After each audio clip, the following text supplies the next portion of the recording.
How's it going, everyone? Grim here. Today we have another unboxing. It is of the Space Marine Fire Raptor Gunship. Obviously it's a Forge World model, and this is one of those models that is both resin and plastic. So let's go ahead and open this bad boy up. So as you can see here, there's a lot of pieces in here, and as usual, Forge World or Games Workshop provides a very high quality instruction assembly booklet. Of course, I'm being sarcastic. As usual, it's just sheets of photocopied paper. Now, if you can see this, these pictures are actually pretty high quality. Although they're in black and white, they look very nice, as if they used a higher quality, maybe even photocopier or photo laser printer, color laser printer to print this. So if they did use a color laser printer, why they print it in black and white? That's just baffles me. But the pictures are pretty nice, and for the most part, the instructions are what you would expect for Forge World model. Alright, we have here the little guide booklet to assembling resin models. As usual, Forge World models come with this, right? Same thing, goes into how to use hot water to bend or unbend some of the resin pieces that are warped.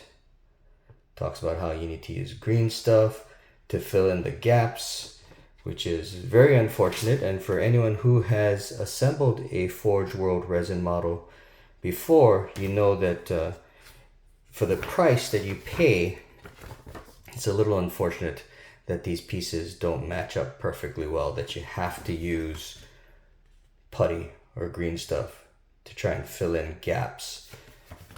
Nowadays, with the technology of resin casting, you would hope, or you would think, that the pieces could be casted better to fit better.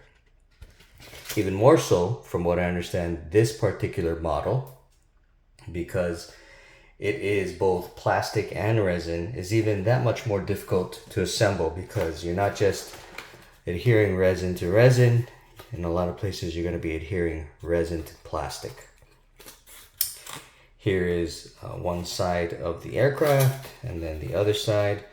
And as you can see here, right, there you go.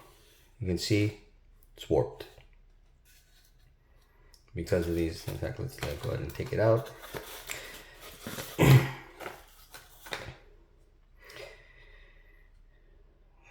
right. That should not be warped like that, right? That needs to be straight. That should be straight. But because of this little piece here, when they put it onto the cardboard, probably was still kind of hot, and then it warped it. So you have to use either hot water, hair dryer. I have a heat gun that I use.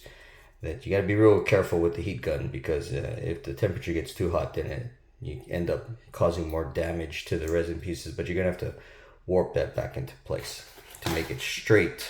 And you're gonna need to make sure that these resin pieces are definitely straight, because you are adhering them to plastic pieces that are straight, right? So we know that Games Workshop, their plastic models are awesome. They just look great, and we'll look at a couple of the pieces here. Those plastic pieces are usually really detailed and really nice and straight, but then these resin ones, so you can see this one, this side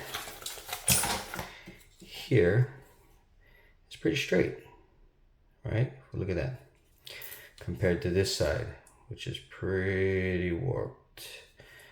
All right, so let's try and compare the two pieces there. You can see, yeah.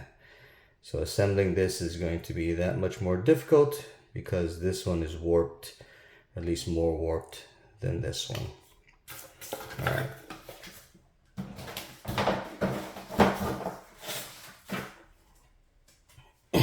Okay, so here we go, some plastic here. These are the cockpit canopy pieces. All right, very nice. You're gonna have to cut that off, or actually, you know, if you cut into this, it might add more stability to keep these little pieces of flash on.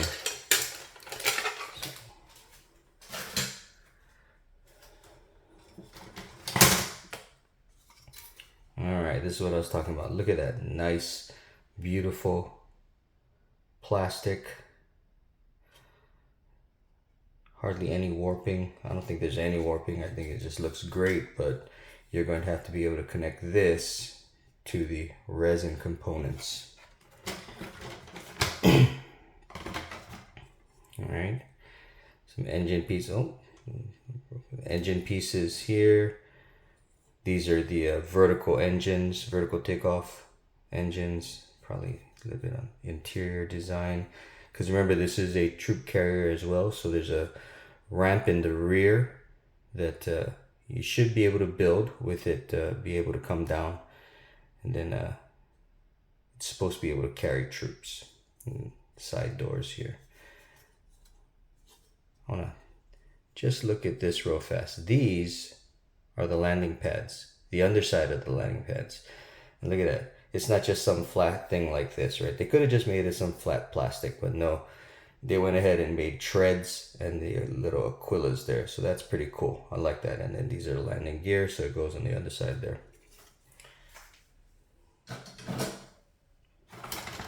And we looked at that one already. Last of the plastic sprues. Okay, we can see here some guns. These are the forward guns. These are the las cannon options here. Very nice. Oh, here's the pilot. At least half the pilot. Here's the other half of the pilot here. Yeah, so, oh, these look like these are the quad heavy bolters, although there are 3 of them. So I was kind of expecting it's called a quad heavy bolter, so I was expecting there to be 4. But if you look, you can see this goes on one side, and then this goes on the other side. So there's actually 6. I don't know. That's strange. Maybe I'm wrong. Okay. All right, some baggies, some resin baggies. So you can see here, oh, nice big engines there. And so this is interesting. These are the main part of the engine, but then if you remember, the intake fan and the exhaust of the engine were plastic on one of those sprues. So you're gonna have to be able to connect plastic to the resin. Obviously, you're gonna have to cut this gate off, and you know, I actually really hate it when the gate is like that, and it's a nice thick connection to the piece. That's cut. You got to saw that off very carefully to make sure you don't accidentally crack into the resin on the piece itself. So I don't know. I don't think anybody who works with resin models likes that. This type of gate that connects that way. That sucks. All right, this is probably the top of the aircraft. Really nice, clean, right? Straight. Yeah, so far these pieces are nice and straight. Oh, here's the underside. You can tell because that's where the clear stand goes into. Yeah, and then these front parts here, that's where the 2 Gatling cannons in the front of the vehicle or aircraft go into. And those cannons, once again, were plastic on the sprue. So one of the things that differentiates the Fire Raptor from the other types of aircraft similar to it is that it doesn't have the ramp on the front. Like the Thunderhawk will have the ramp on the front of the aircraft where the troops can go in and out of. This one has these 2 Gatling cannons in the front, and then the ramp is in the rear. So nice. That's some, oh look, there's some, look at that. You gotta take that off. Not too bad. All right, so that's that one.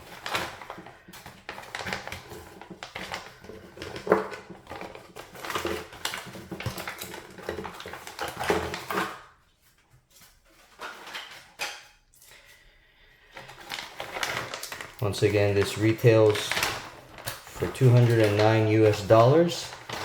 You can get it on the Forge World website. At the time of this recording, they had it in stock. No problem.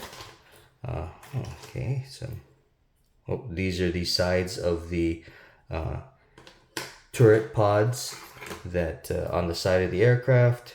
Yeah, so that's kind of cool. Not quite sure what that is, but okay, so this is one of two of these forward stabilizers that go on the front of the aircraft. So if you can imagine, the cockpit is kind of in between them here, and then these, they actually face forward. They don't go like this with the, which would look like, you'd normally look like wings would be like that, but actually they go this way, and this is the forward of the aircraft. And if you look at that, you can kind of see that little hole there. Maybe that's supposed to simulate some kind of engine exhaust that kind of shoots off to slow down the vehicle as it goes in the opposite direction of the vehicle. I don't know. Anyway, okay. This is probably some inside wall or door. Okay, so another one, and I don't think this bend is normal. It's probably supposed to be straight. You know, that's very unfortunate. A lot of things to straighten out, but this one is this one's nice and clean. As you can see here, once again, these thick gates that need to be sawed off. You can't just snip them off with wire cutters, because it'll probably crack into the resin that the piece is made out of, so you don't want to do that. And then this doorway is very rough. You can kind of see that needs to be cleaned up. Some more wing, some more wing. Not too sure what that is. Some kind of landing gear maybe, goes on the underside. Oh, and here's the door for there.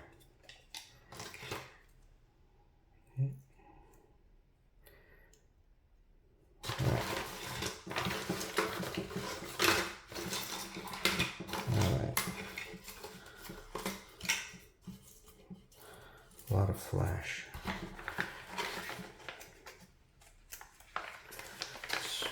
Smaller baggie has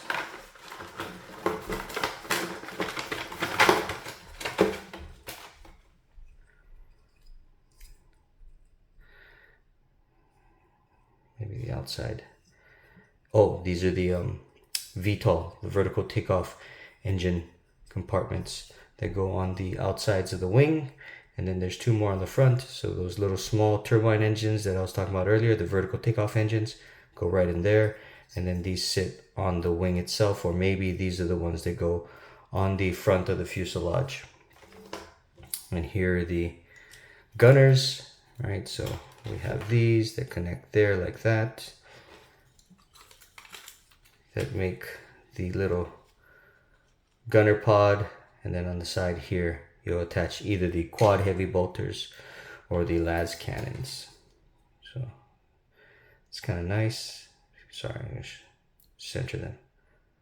Yeah, it looks pretty nice. Very detailed. Yeah, it's impressive.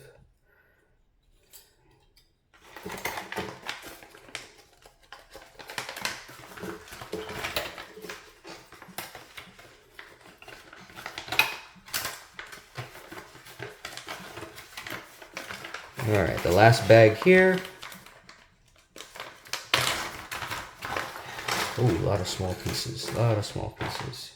So this is a top hatch that goes right on the top of the aircraft. Looks like some intake vents. Oh, some tubes. Another one of those landing pads. Oh, here's another landing pad. So that makes 4. There were 2 in the other one and 2 in this one. 4 landing pads. but if I'm not mistaken, there's supposed to only be 3, but we'll see anyway. So here are the las guns that are supposed to connect to the gunner pod as an option. And these are bent the hell up. Look at that, right? They look horrible. Gotta straighten those out, or else your laser's gonna be shooting all over the place. Here we go, some more of those vertical takeoff engines that go into the little compartments on the ends of the wing, and then these here go on the side of the front of the fuselage. Right. Okay, so here are the heavy bolters, the quad heavy bolters that I was talking about.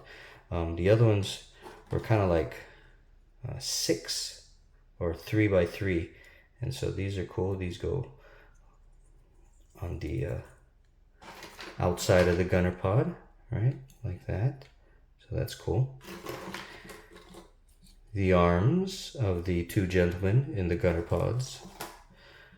Some more, looks like forward-facing exhausts that will help slow down the vehicle.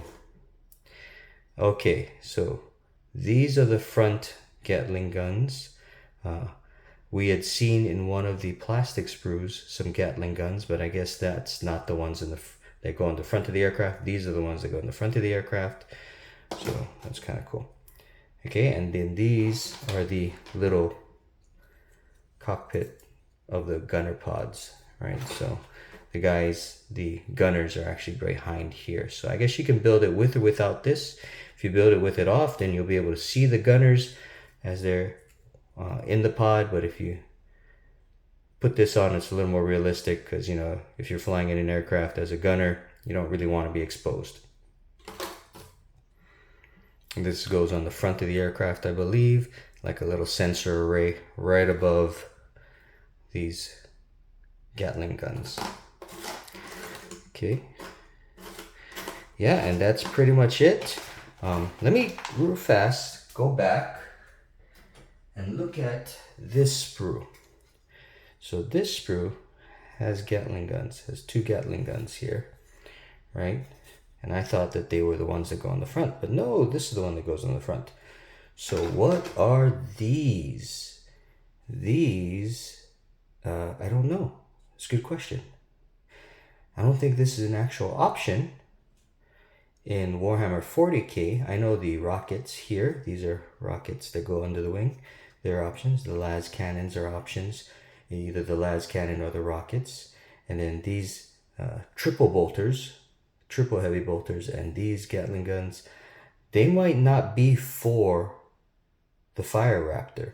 So we know that these plastic sprues are actually reused in some of the other aircraft that the Space Marines have, like there's the Talon and the Storm Talon and the Storm Raven and some of the other ones. I don't know which one this per se is part of, but these could be guns for those. And then, you know, Games Workshop just stuck this whole sprue in there because it's easier to just, you know, take one of the sprues that's already manufactured for one of their other models and stick it into this one, than to try and make a totally separate sprue of just plastic pieces that you need just for the Fire Raptor. So that's what that could be, these little triple heavy bolters and these little tiny Gatling guns. So that's kind of interesting.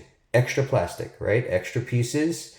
If you're a kit basher, once you assemble the Fire Raptor, you may have these extra pieces here. But if it is, in fact, pieces for the Fire Raptor, please let me know in the comments. For those of you who know, it could be that this is actual weapon options for 30K. All the things I've been talking about thus far are for the rules for Warhammer 40K. So, I don't know, this could be 30K options for the Fire Raptor. Or, like I said, it could be just because it's on the same sprue for the, you know, Storm Raven or the Storm Talon or something like that. I don't know. At any rate, that's the unboxing. Thank you very much for watching. If you liked what you saw, please give me a thumbs up. And hopefully I'll bring you more content, more than enough, so that you'll feel it's worth it to subscribe. Thank you very much. Grim out.